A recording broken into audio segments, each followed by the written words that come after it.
Hello, everybody, and welcome to the second edition of the CanUSA Olympics show. I am Robert Tomlinson, I am Joey Langdon. and welcome to the program.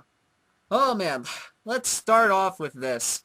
What a hell of a day for Canada yesterday. Yeah, it was a great day to be, especially since I was at school and not just sitting in my basement watching the events. We got to see the events with a bunch of my friends, and we were all cheering our team on. It was great. Oh, yeah, definitely. And it all started with the men's moguls competition yesterday. Alex Bilodeau taking gold in that competition. He actually defended his medal from 2010 when that happened, which was very cool. And I believe a Canadian also got bronze or silver. I can't remember his name right now. Hang on. But yeah, it was a great day to watch it because we all watched it, and I watched it in class, and it was really fun. Yeah. Um, that was a pretty good, shoot. We're gonna probably edit this part out. I just lost my train of thought. uh, you there? Yeah, I'm still there. Okay. Yeah. I'm just waiting to figure out what you're trying to do. I'm trying to figure out what I'm trying to do. All right. Yeah, that was a pretty good competition for Bilodeau, especially since his inspiring win back in 2010. Yeah, definitely. He was the first Canadian to ever win on home soil in 2010, and the something that I just read because of our big day yesterday. There was Canada was played twice in less than 15 minutes because they do the medal ceremony all at once, Yeah. and that's awesome. Yeah, and the other event that Canada was played at, the short track 1500-meter competition. Yes, Charles Emelin won again, and yeah, he was. I believe he won it in Vancouver as well, and it was short track speed skating is one of the few actual races in Yeah. the Winter Olympics, so it's Yeah, very intense. Yeah, short track speed skating is a very intense competition as well because South Korea usually dominates that competition, and they're pretty much non-existent in the finals. Yeah, that's right. It was mostly the Netherlands. They don't really have much of a presence in short track, but they do in long track. That confuses me, mostly Yeah, because they're a lot bigger. So I guess the short track's a lot of shorter people. yeah, and for the USA, J.R. Selski finished fourth in that short track. One thing I want to talk about in that the one of the semifinals of that competition was a scene that we were familiar with that kind of looked familiar in 2010. A couple South Korea people wiped out into the boards. Yeah, it was very reminiscent of 2010. I kind of laughed a little bit at that, kind of because, yeah, Yeah, yeah, kind of because that was so reminiscent of 2010 that it was almost laughable. yeah. Yeah, no And disrespect to South Korea, of course. although Apollo Antonono wasn't a part of it this time, and he wasn't yelling about it this time. Yeah, yeah, I think he was, if I recall correctly, he was doing the color commentary on that for NBC, but I'm not quite Really. sure on that. I'm not quite sure on that though. I know he was like a reporter or something, but Uh, while we were anyway. gone, also, one of my favorite events, curling, began. Uh, and something that I'm not sure if the United States does, but I know Canada does it. This year we didn't send either of our standing national teams. We have Olympic curling trials where it's the standing national team as well as other qualifiers, and they play a tournament.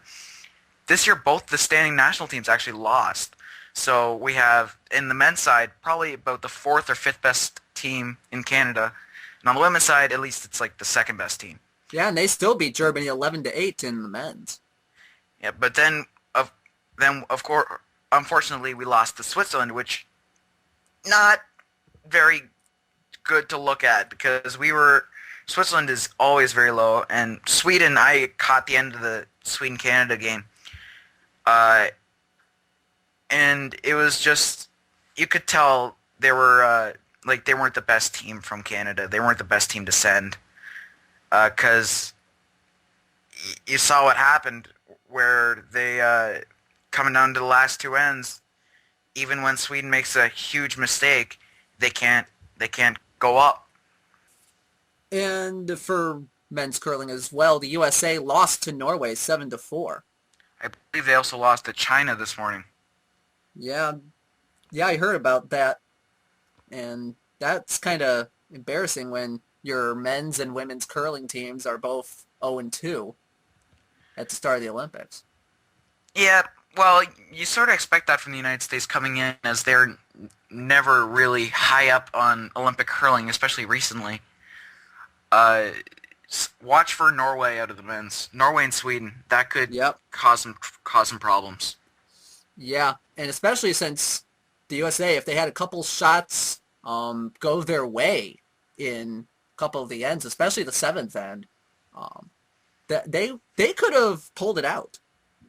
Oh yes, definitely. It was a very tight game a lot of times, and that's the problem though in curling is even if you go to an extra end, you don't get another point, and so even if it's a close game, you have to take the loss, and it's a short tournament, which it could be deadly. Now, a lot of people in curling have been talking about Norway a lot, and it's not just because of their play, which has been very well done. I thought you were saying not just because of the pants. I was just about to get to the pants.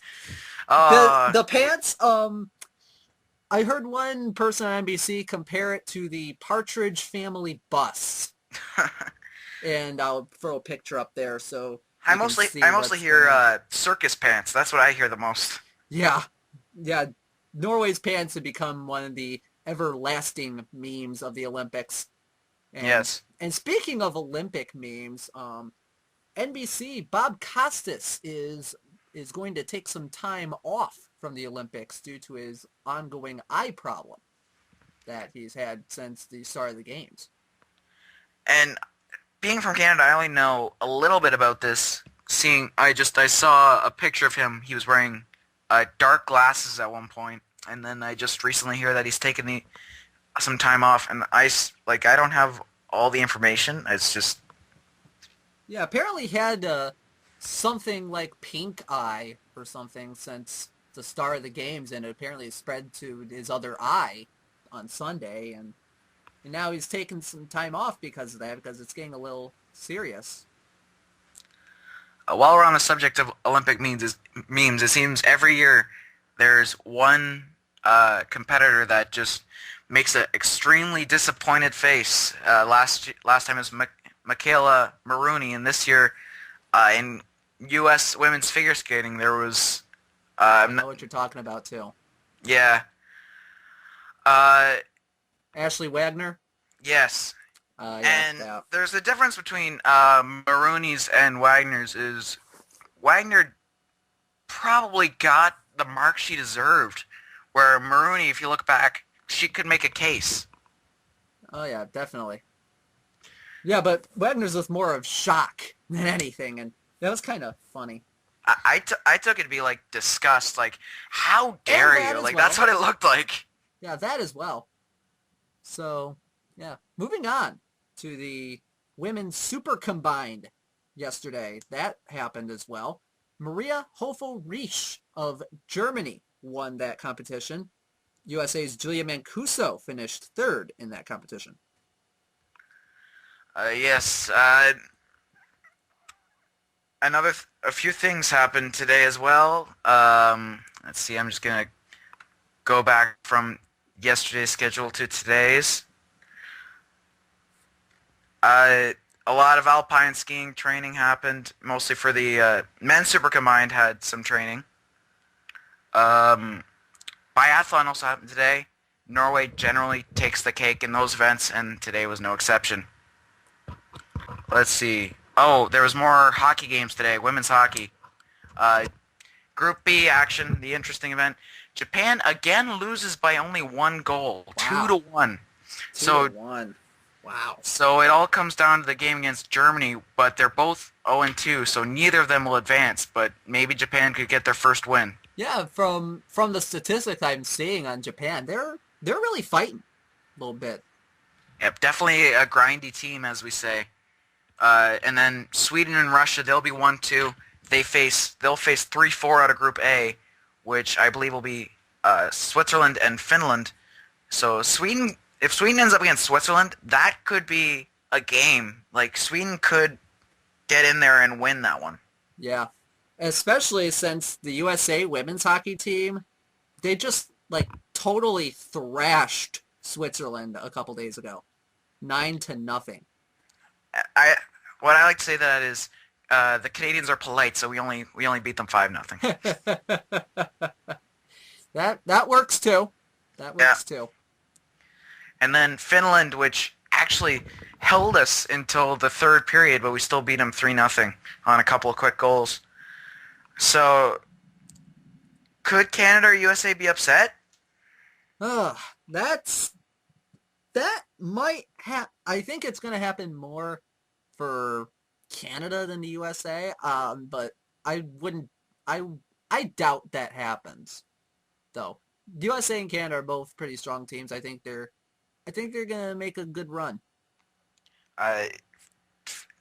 Just so you know, the last time it was neither Canada or USA in either the World Championships or the Olympics. In the 2006 Torino Olympics, Sweden beat USA in the semifinal. So that was the last time it was not Canada versus USA in the World Championship or Olympics. Well, that's a stat to keep track of. Yeah. So watch Sweden, USA. Yep. Well, we're gonna watch Sweden. Yeah. They're usually pretty good at hockey as well. Yeah. And as we said on the last show, where they were thinking about scrapping women's hockey because of the lack of competition. Lack of parity. In the Four Nations Cup, a couple of months ago, so like a minor tournament, Finland actually beat USA in the semifinals. So they're coming up. If Finland ends up against USA, Sweden, USA, maybe Russia, Canada, you never know what happens. That's going to be interesting to see that in the future. Also, men's hockey is starting up pretty soon.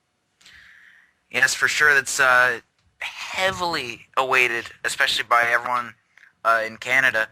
I heard the American final team to arrive. They got there yesterday. Every other team's there. So might as well make our picks. It starts tomorrow with the Czech Republic and Sweden, and then Latvia, Switzerland. Who do you think is gonna go gold, silver, bronze in the men's hockey? All right, gold. As much as it pains for me to say this, I think Canada is going to take the gold again. Think silver. Silver, I think will go to either Sweden or Finland. And bronze will be the USA. I think how it's going to go this year, of course, Canada will get the gold medal. Honestly, the Czech Republic could make a run, but I see them losing the semifinal, so I see Russia getting silver. And then Sweden, Finland, Czech Republic, and USA could all make a claim for bronze. But judging by how the groups are seeded, I think the Czech Republic will end up bronze. So Canada, Russia, Czech Republic. Yeah, I see Russia as a dark horse too, especially since they're playing in their home country. Honestly, best case scenario, they make it to the finals. I don't see them winning in the final because home ice advantage might disappear because of all the pre-orders. Canadians and Americans and Swedes expecting their team to go to the finals. They all bought up tickets. The home ice advantage will go away if the stadium is filled with Canadians or Americans or Swedes or Czechs or whoever. So once it becomes a 50-50 stadium, the only advantage remains is the length of the ice, but that'll go away after a couple round-robin games. Okay. So what's the medal count looking like right now after competition the past day or so? On day 4, according to CBC.ca, which I believe actually is hosting the official IOC count, in first place is Norway with 11 medals, 4 gold, 3 silver, and 4 bronzes. In second place, I love saying this, Canada is in second place with 4 golds, 3 silvers, and 2 bronzes. 2 bronze away from tying Norway. In third, Germany with 4 golds, 1 silver, and no bronze. In fourth, Netherlands with 3 golds, 2 silver, 3 bronze. And in fifth, the United States of America has 2 gold, 1 silver, 4 bronze. And rounding out the top 10 is Switzerland, Russia, Austria, France, and then a 4-way tie for 10th between Belarus, South Korea, Poland, and Slovakia. Yeah. Another thing, you mentioned South Korea once again. Going back to the short track, there was a skater for Russia that named Victor An. He used to be part of the South Korea team back in the day, and he skated very well for them, getting, I believe, bronze in the 1500 meter. Yeah, which is, again, in any speed ski event, it's tough to do because you have the superpowers, which, of course, in long track is the Netherlands. In short track, it's generally Norway, Canada, and South Korea. So for any other country to try and get a medal in that event is still pretty formidable. All right. Yeah, one other thing that happened today, we're going to get into today's action here real quick. Shaun White for the USA in the halfpipe did not win a medal in that one, which is kind of surprising. Sort of makes him wish he stayed in slopestyle, I guess. A little bit, yeah. Who won that, by the way? I'm not quite sure on that. Oh my gosh, I'm gonna have to struggle with this name. Iri Podlachikov of Switzerland got gold, along with Ayumi Hirano of Japan got silver, and Taku Hiroka got bronze for Japan. Shaun White finished well down. Yeah, I haven't seen the footage of that yet, but I saw online that he didn't really have good runs at all. He finished 4th, but in his first run, there was only one person who he finished above. He finished 11th after his first run, turned it on for his second run to salvage 4th. That's very surprising, especially since he's one of the better snowboarders out there. Yeah, and speaking of the halfpipe, a lot of these snowboarders have been complaining heavily about the conditions of the halfpipe as well. Some saying that that's very bumpy near the bottom and slow. Yeah, pretty much everything on the pretty much everything about the snowboarding these Olympics so far, there's been controversy against. There was a similar thing that happened back in Vancouver where they complained it wasn't snowy enough, but as we've seen, there's been people who have gone in and won these events. Kotzenberg and Podlachikov have won in are the only winners in men's right now. Anderson won in the women's. That's 2 Americans. So I'm not sure where the complaints are coming from, as still high-level people are winning these events, and it's not like a fluke gets up there and gets gold. So if there are complaints, I'm not sure if they're well-founded. Yeah, Except for slopestyle did seem like it was a little too extreme, but I'm not sure about this one. Yeah, I've heard a couple people say that about the slopestyle, but it ended up turning out all right. One comment I heard about I'm saying again. One comment I was hearing, it was a kind of a funny response to the whole half-pipe controversy, and it said something like, well, let's just take away the snow, get some wood on it, and put the wheels on the bottom of the snowboards. I'm sure no one will complain then. Yeah, no, but nobody would complain about that. No. Another thing, I'm sorry for all the spoilers, but Dara Howell in the women's slopestyle event was able to get gold in freestyle skiing, and Kim Lamar, another Canadian, got bronze in the same event. Hmm. That's pretty What? good. Yeah. And that was coming off of Bilodeau and Kingsbury getting gold, silver in men's moguls. All right. The Americans, they have a bit of ground to cover still to try and catch the Canadians. Oh yeah, definitely. They're kind of, I want to say they're underperforming a little bit, to be honest with you. This is kind of a very slow start, but as soon as we get back to some of the events that we're pretty good at, it's gonna turn around. I believe it's gonna turn around. What event do you see the next American winning? Oh man, probably in the individuals figure skating stuff, because we already had the team event. Yes. The I see regular the figure skating events will probably be the next event that will win. I see the Americans in pairs because they've been very, very good coming in, as well as the Russians. So it's really looking like there's going to be a set top three going in for the pairs because for ice dancing pairs because you'll have Tessa Virtue, Scott Moyer, but you also have Merrill Davis, Charlie White of the U.S. Michigan natives. Yes, as I've seen. And then you have the three Russian teams that are all capable of winning. And then you have some dark horses. And then you have Lithuania and Azerbaijan in that event. Yeah, that's going to be interesting to see in the next few days. Yes, definitely. Although we are getting ahead of ourselves here, as this is on February 16th. Yeah, that's a long ways away. Do you see any chance for the Americans to get a medal before then? Well, I'm not really sure about that, to be honest with you.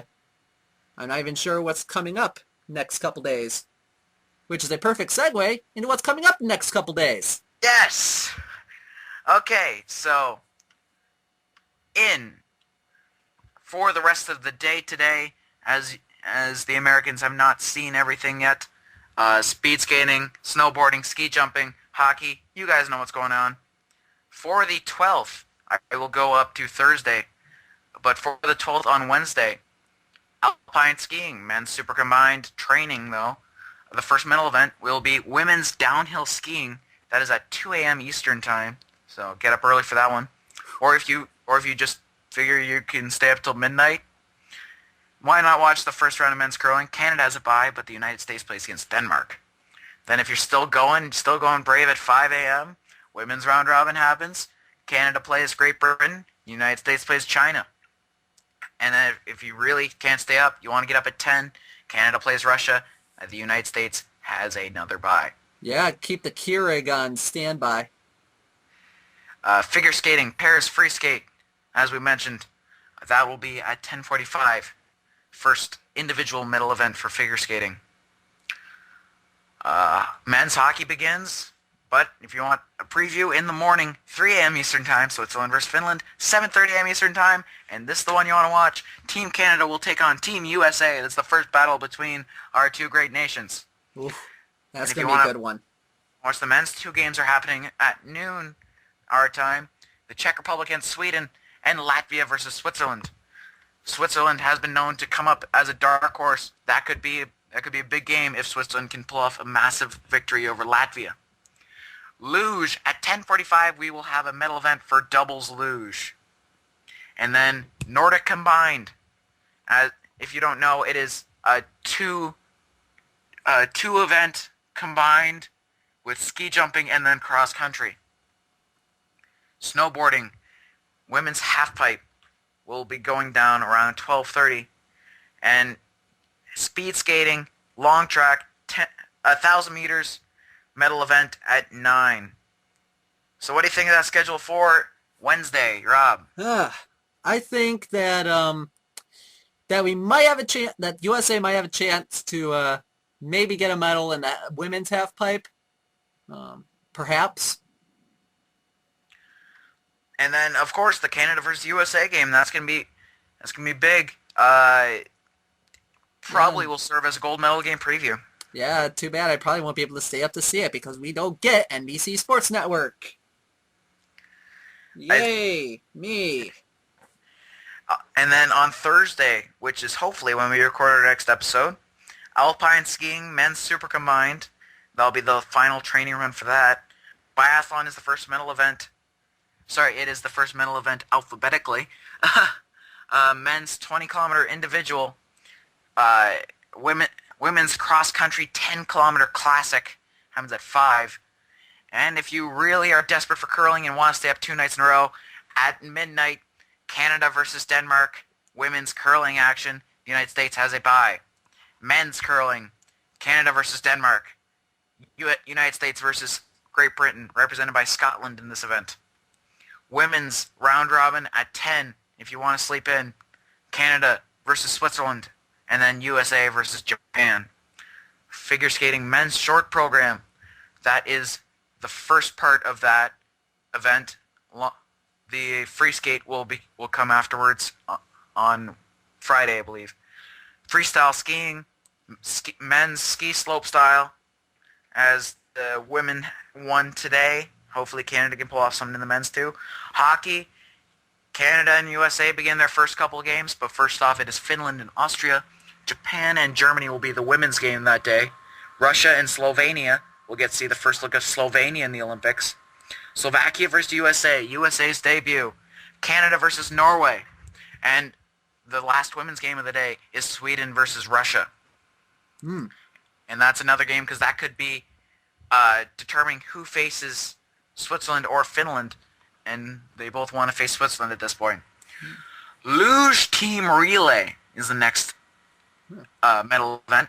Man, how does that work? I believe it is time trialed, but I'm not sure about that one. That might be the case. Short track speed skating again. Oh, that's going to be good.